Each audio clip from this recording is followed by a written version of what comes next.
একটা নতুন ভিডিও নিয়ে চলে এলাম। আমি যেহেতু আগে জিরে ফোড়নটা দিয়ে দিয়েছি, জিরে ফোড়ন দিয়ে দিয়েছি, তেজপাতাটা দিয়ে দিয়েছি, পটল দিলাম,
নুনটা দিয়ে দিয়েছি যাতে পটলটা একটু হালকা হালকা ভাজা হবে।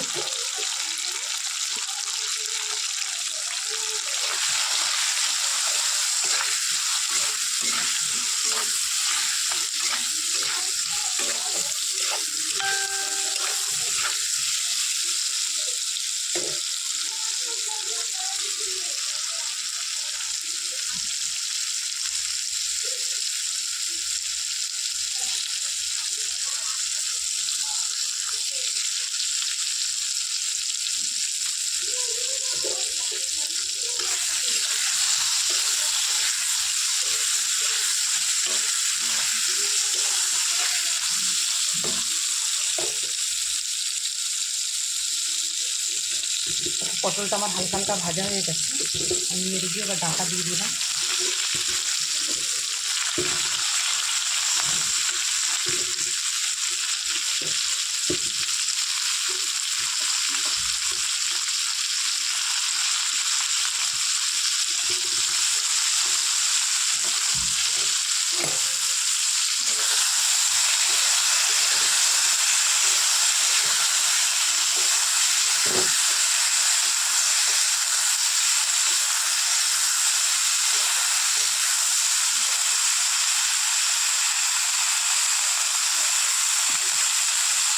ডাঁটা আর আলুটা দিয়ে দেবো, টমেটোটাকে কুচ করে গেছে, এর দিয়ে টমেটোটা দিয়ে দিয়েছি, টমেটোটা একটু নিয়ে এইটা ভাজতে ভাজতে টমেটো এর সাথে ভাজা হয়ে যাবে আর গলেও যাবে টমেটোটা।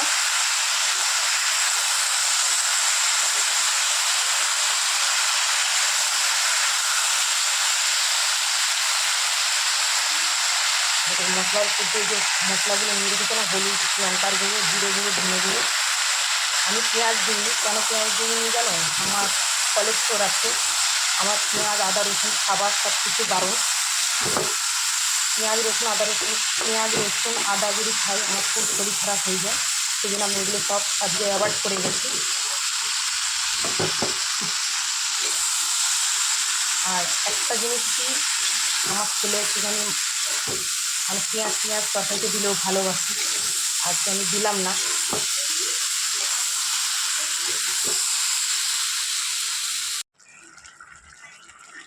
দেখো আমার পটল আলু ডাঁটার তরকারিটা হয়ে গেছে। আমি তোমাদের জল দিয়েছি, ওটা স্কিপ করে গেছি।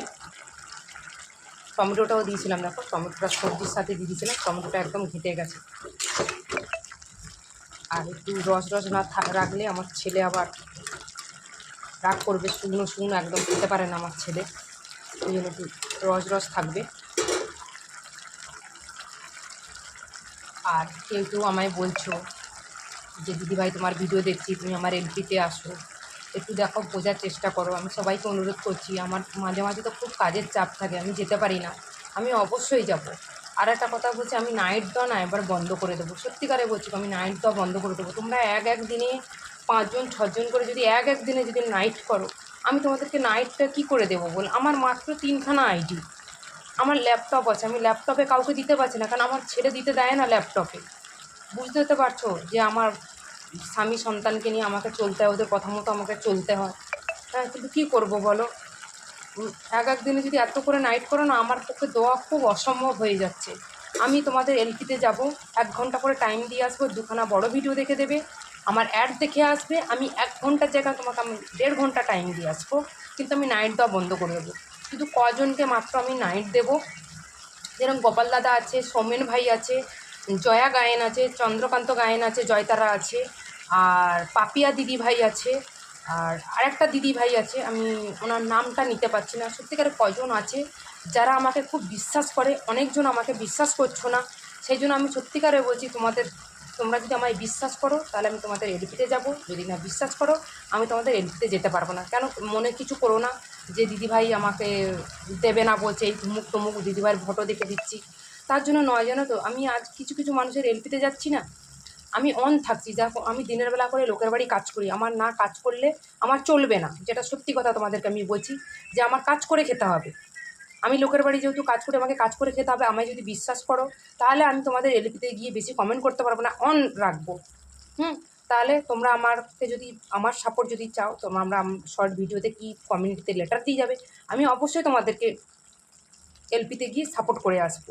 আমার খুব খারাপ লাগছে জানো তো, তোমরা এইভাবে বলছো না, আমার সত্যিকারে খুব খারাপ লাগছে। আর কেউ কেউ মনি চ্যানেলদের যে অ্যাড দেখতে যাচ্ছ, তোমরা অ্যাডটা না দেখে, লাইক না করে তোমরা অ্যাড দেখে চলে আসছো, এটা কত খারাপ বলো। আমার কালকের 35 জন মতো আমি যখন 2টোর সময় এলপি করেছিলাম, 2টোর সময় যখন তোমরা সবাই ঢুকলে, 35 জন মতো তোমরা লাইক করেছো, কিন্তু অ্যাডটা দেখোনি বলো। মাত্র কজন দেখেছে জানো? আমি কালকের পয়েন্ট পেয়েছি কতজন, আজ সকালবেলায় আমি পয়েন্টটা দেখলাম, 6 পয়েন্ট পেয়েছি আমি। আমার কতটা খারাপ লাগলো বলো তো, তোমাদেরকে আমি এত সাপোর্ট করছি, এত ভালোবাসছি, হ্যাঁ, তোমরা যে আমার অ্যাডটা তো একটুখানি দেখে দেবে বলো, এলপিতে অ্যাড। আমি তো সেরকম একটা ভিডিও ছাড়ছি না বলো, আমার যে এলপির অ্যাডটা দেখে দাও, একটু স্কিপ না করে ফুল অ্যাডটা তো দেখো তোমরা। আমার এগুলোতে না খুব খারাপ লাগছে সত্যিকারে, বিশ্বাস করো। তোমরা যদি খারাপ ভেবে থাকো, আমার কিছু করার নেই। আর যদি আমি তোমাদেরকে খারাপ কিছু বলে থাকি, অবশ্যই ছোট বোনের মতো আমাকে ক্ষমা করে দেবে। আর দেখো, তোমরাও একদিন তোমাদেরও মনই হবে, হ্যাঁ, তোমরা তো একটা দেখো। আমি তোমাদের কাছে অনুরোধ করছি, এইটুকু তোমরা করো। আর তোমরা যারা বিশ্বাস করছো না আমাকে, যে দিদিভাই এলপিতে এসে এলপিতে থাকে না, হ্যাঁ, আমাকে জানো, এই যে নতুন কদিন আগে আমার বন্ধুত্ব হয়েছে, ওই দিদিভাই আমাকে একদিন বলেছিল যে দিদিভাই তুমি কি আমার এলপিতে ছিলে। ওনার কমেন্ট জাম হয়ে গেছিলো, উনি শুনতে পাচ্ছিল না। আমি একদিকে রান্না করছি, একদিকে বঁটিতে সবজি কাটছি, ওনাকে এলপিতে আমি হাত দিতে পারিনি। মানে সেই দিন আমি নতুন কি তার পরের দিন 2 দিন হয়তো গেছিলাম আমি। তা ওই দিদিভাইকে আমি একটা কথা বললাম যে হ্যাঁ, ওনার এলপিটা তখন কী হয়েছিল, মানে কমেন্ট জাম হয়ে গেছে, আমি দেখতে পাচ্ছি ফট করে কেটে দিল। তার পরের দিনকার যখন আমি এলপি চালু করেছিলাম, উনি আমার এলপিতে এসেছিলো, ওনাকে আমি বললাম যে দিদিভাই, আমি আমার যদি সাপোর্ট পেতে চাও তাহলে আমি অন থাকি, আমি লোকের বাড়ি যেহেতু কাজ করি, ঘরে এসে আমার কাজ থাকে, তোমরা বিশ্বাস যদি রাখো দিদিভাই তাহলে আমি যেতে পারি। ওই দিদিভাই সঙ্গে সঙ্গে আমাকে বললো, হ্যাঁ দিদিভাই তুমি আমার এলপিতে আসো, আমি তোমাকে বিশ্বাস করি। দেখো, ওনাকে এসে আমি 8:30টার সময় ওনার এলপি আমি চালু করে দিয়েছি, অন করে রাখলাম, যেহেতু আমি সারাদিন আজ রান্না করতে পারিনি, আমি এই রান্না করছি, হ্যাঁ, ওনাকে আমি একবারও কমেন্ট করিনি জানো। দেখো, ওনাকে আমি এখনও অন করে রেখে দিচ্ছি, উনি কিরমভাবে আমাকে বিশ্বাস করে। হ্যাঁ, ওনার সাথে আমার বেশি দিনের বন্ধুত্ব নয়, অথচ তোমাদের সাথে আমার কত দিনের বন্ধুত্ব। তোমরা যদি আমাকে অবিশ্বাস করো তাহলে আমি তোমাদেরকে কী করে সাপোর্ট করবো, তোমরা বলো আমাকে।